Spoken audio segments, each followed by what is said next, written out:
A successful millionaire, accustomed to controlling every aspect of his life, comes face to face with the past he thought he'd buried. In a luxury restaurant, the waitress approaching his table is Julia, his ex-wife, now visibly pregnant. Whose child is this? How did the woman he once loved end up in such a difficult situation?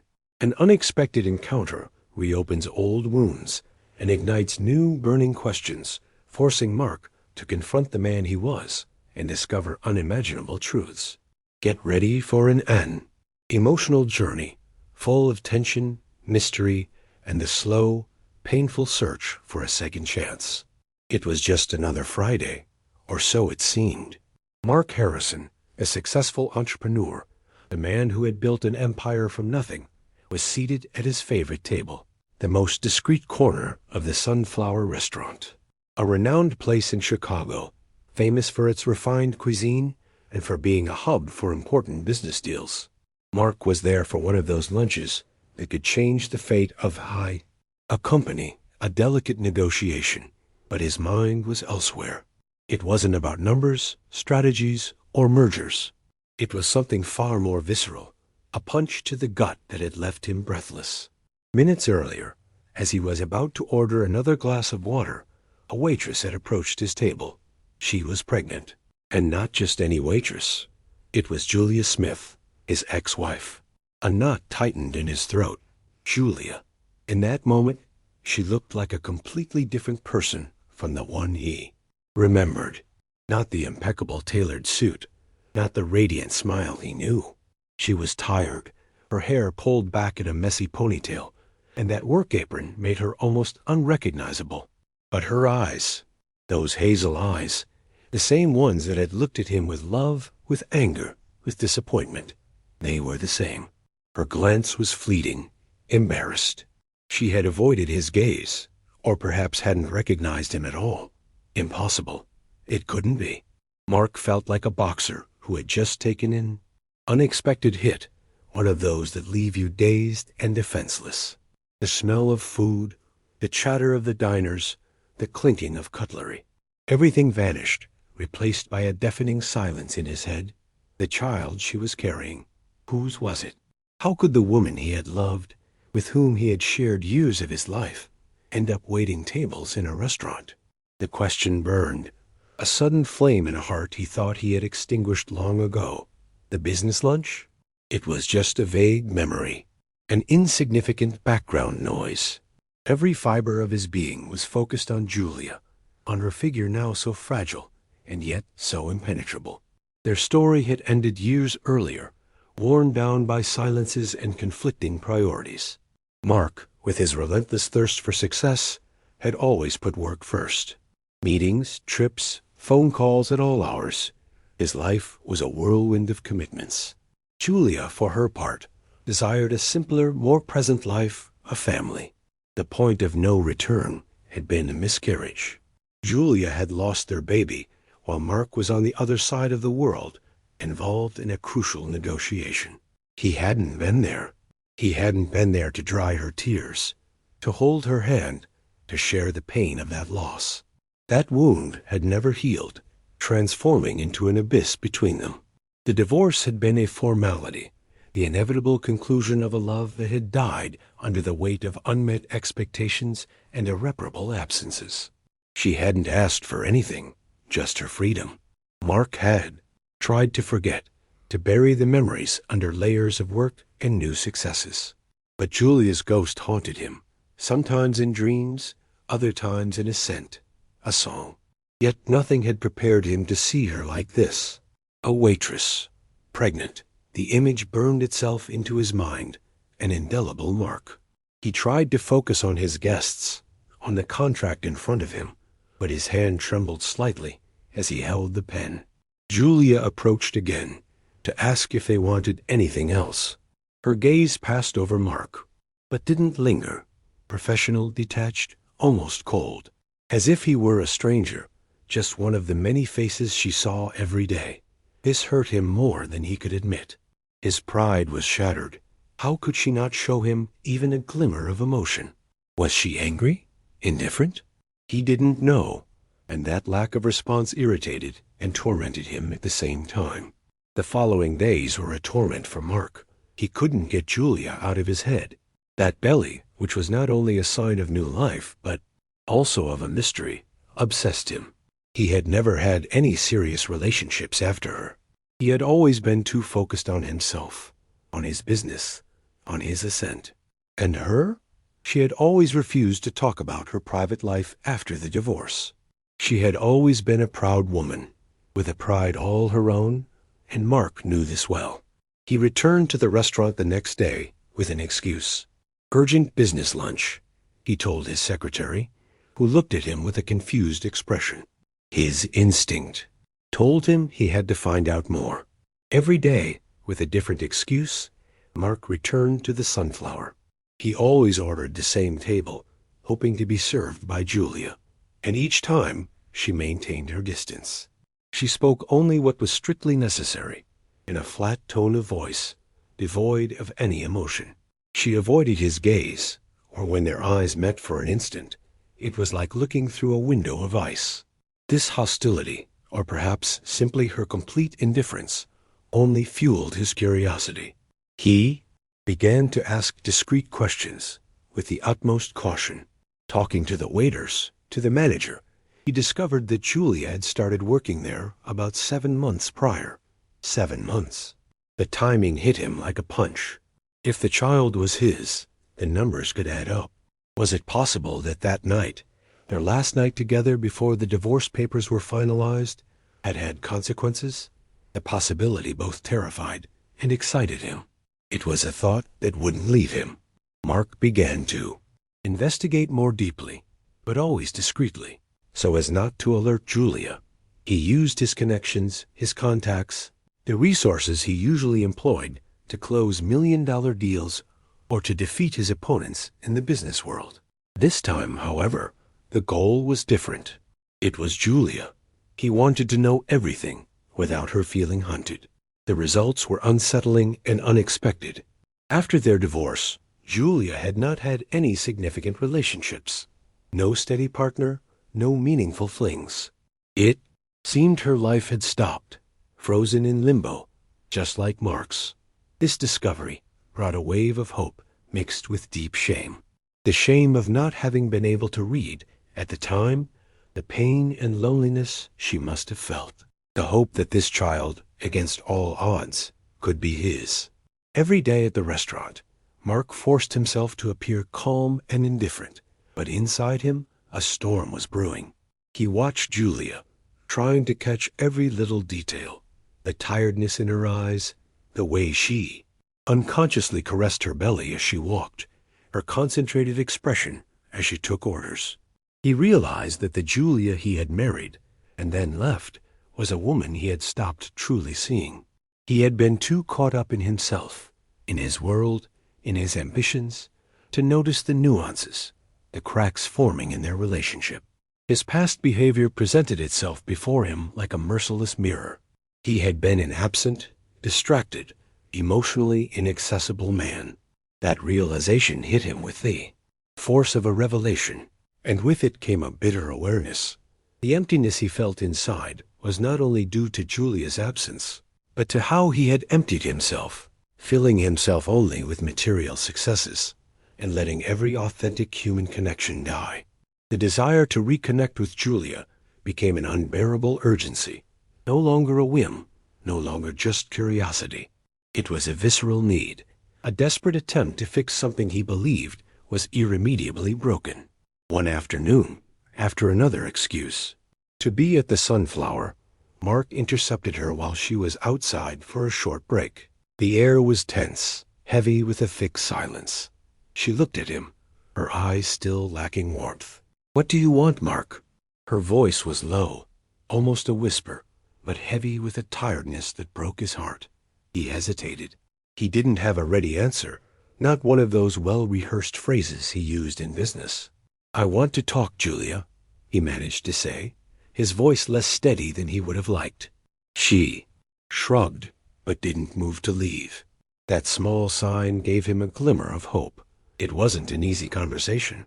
Every word was a weight, every silence a condemnation.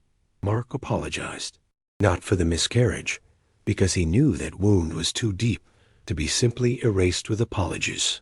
He apologized for his absence, for his blindness, for the man he had been. Julia listened carefully, without interrupting, but her face remained a mask. Mark asked her about the child. His heart beat fast, waiting for the answer that could change everything. "It's none of your business," she replied, her voice firmer. It wasn't an answer, but it was at the same time. She didn't rule him out entirely. She didn't say, "It's not yours." And that, in some way, was enough for him. Mark knew words weren't enough. For years, his words had been just empty promises, unattainable projects. Now he had to act, and he did, in a way that surprised even himself. He started showing up at the restaurant just before closing, no longer to eat lunch, but to wait for Julia. At first, she ignored him, but he stayed there, patient, unmoving. One evening, the rain started pouring heavily as she left. Mark was there, umbrella open. "I'll give you a ride," he said simply. She hesitated and accepted, perhaps more because of the rain than his offer. The drive was silent, but the silence, this time, was less hostile. There was an opportunity, a small crack in the wall she had built around herself. From that day on, Mark began to be there, discreetly, almost invisibly. He would pick her up, sometimes bring her a warm coffee before her shift. One afternoon, he discovered that Julia had a debt with a private clinic due to visits related to her pregnancy. Without saying anything, Mark settled the bill. He didn't want her to know, didn't want her to feel indebted. He just wanted to help her, lighten her burden. Then, he learned that her small apartment, where she was currently living, needed significant repairs. Mark, with the help of some trusted contractors, arranged the work. His goal wasn't to show off, not to flaunt his wealth.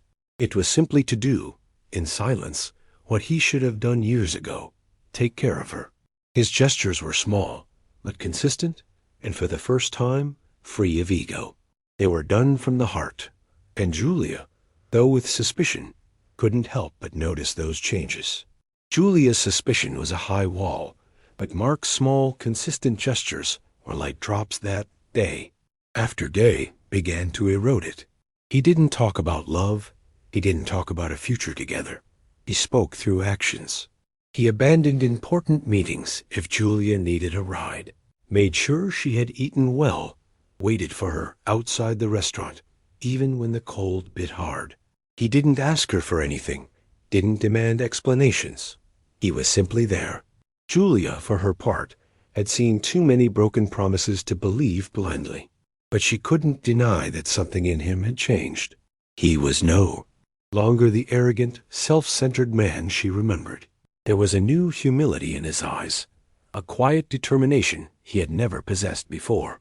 One evening, after a particularly exhausting shift, Julia found herself sitting in Mark's car. There was no music, just the sound of rain hitting the windshield. She turned to him. "Why are you doing this, Mark?" she asked, her voice almost a whisper. He looked at her, his eyes deep and sincere. "Because I should have done it years ago, Julia," he replied, "and because I want to be here now." He didn't add anything else. There was no need. That phrase, so simple yet so full of meaning, went straight to Julia's heart. Tears welled up in her eyes, and for the first time in years, she didn't hold them back. They weren't tears of pain or anger, but of a strange, unexpected hope. The wall was crumbling, piece by piece, and she felt a sense of lightness, as if a huge weight had been lifted from her shoulders. The following weeks were a delicate balance between past and present. The wounds hadn't magically vanished, but Mark's willingness to redeem himself was tangible, and Julia, while maintaining a certain caution, slowly began to yield. There were no grand declarations of love, just Mark's silent, reassuring presence. He accompanied Julia to her doctor's appointments, waited for her outside the door, held her hand during examinations. Small gestures that, at one time, had seemed impossible. They talked sometimes about the past, but without reproaches. Instead, they were conversations where Mark truly listened, without judging, without defending himself. Finally, he was learning to listen. Mark was no longer the man who ran from emotions. He had understood that true strength wasn't in accumulating wealth, but in connecting with people, in overcoming his fears and weaknesses. Fatherhood, or the possibility of it, had transformed him. He had always believed that success was the ultimate goal, but now, looking at Julia and caressing her belly, he understood that there was something far greater, something that couldn't be bought with money. It was the possibility of an authentic bond, a love that transcended resentment and disappointment. Julia, despite her pride, felt that this time was different. It wasn't an attempt at control. It wasn't a forced gesture.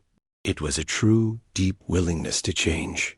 And she, despite the past pain, was willing to give that change a second chance. The day arrived suddenly. In the middle of the night, Julia woke up with a searing pain, a pain she only knew by hearsay, but which was now real, tangible. Labor. Panic seized her for an instant, but then, almost by instinct, her hand reached for the phone. She didn't call any family members, not a friend. She called Mark. He answered on the first ring, his voice thick with sleep, but immediately alarmed. "I'll be right there," he said, and there was no trace of hesitation. In less than 15 minutes, Mark was at her door. His face was pale, but his eyes were determined. There was no panic in him, only a calm resolve. "Let's go," he said, taking her hand. The drive to the hospital was a mixture of silence and reassuring words. Mark drove with a concentration Julia had never seen in him before, not even during the most important meetings. He squeezed her hand every time a contraction doubled her over. In the delivery room, he stayed by her side, standing, solid as a rock. He wiped her forehead, spoke to her, softly, encouraged her with simple words, but full of unconditional love. He didn't leave for an instant. He didn't complain. He didn't get distracted. He was there, completely present. And when the baby's cry filled the room, a sharp and wonderful sound, Mark felt a wave of emotion wash over him. He was there. He had waited so long. He had searched for his meaning in life in the wrong places. And now, in that tiny, minuscule being, he found everything. The newborn, small and fragile, was placed on Julia's chest. She looked at him, tears in her eyes, a tired but radiant smile on her face. Mark approached, a reverent fear in his eyes, and for the first time, he felt completely connected. That child was not just the fruit of a past to be forgotten, but the symbol of a future to be built. Mark knelt beside the bed, and Julia, with an unexpected gesture, took his hand, placing it gently on the baby's head. There was no need for words. There was no need to ask, "Is he mine?" The answer was there, in the baby's cry, in the bond that united them in that sacred moment. It was a new beginning for all of them. Mark was no longer the cold, ambitious magnate.